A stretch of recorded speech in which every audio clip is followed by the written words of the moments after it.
السلام علیکم۔ شوال کا چاند نظر آ گیا، مسلمانوں کے لیے بڑی خوشخبری آ گئی۔ پاکستان کے بعد انڈیا میں بھی عید الفطر کی تاریخ کا اعلان کر دیا گیا۔ کیا آپ حالات حاضرہ سے آگاہی حاصل کرنا چاہتے ہیں؟ خبر کے پیچھے چھپے اصل حقائق جاننا چاہتے ہیں تو ابھی سبسکرائب کیجئے جلمل پاکستان کو اور ساتھ ہی گھنٹی کے نشان پر کلک کر دیں۔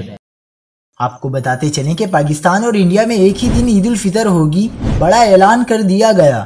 انڈیا کے مختلف شہروں میں آج جمعے کو 29ویں روزے کے موقع پر رویت ہلال کمیٹیوں کے اجلاس ہوئے، جس میں چاند کی رویت کا جائزہ لیا گیا۔ رویت ہلال کمیٹی کے ذمہ داران نے اعلان کیا ہے کہ انڈیا کے مختلف شہروں میں شوال کا چاند نظر آ گیا ہے، لہٰذا کل 22 اپریل ہفتے کو عید الفطر ہوگی۔ دوسری جانب پاکستان میں آج 30واں روزہ مکمل ہو گیا۔ آج جمعے کے شام کو ملک کے مختلف شہروں میں چاند کا نظارہ کیا گیا۔ رویت ہلال کمیٹی نے کل اعلان کیا تھا کہ پاکستان میں عید الفطر 22 اپریل ہفتے کو منائی جائے گی، لہذا پاکستان اور انڈیا میں کل ہفتے کو عید الفطر ہوگی۔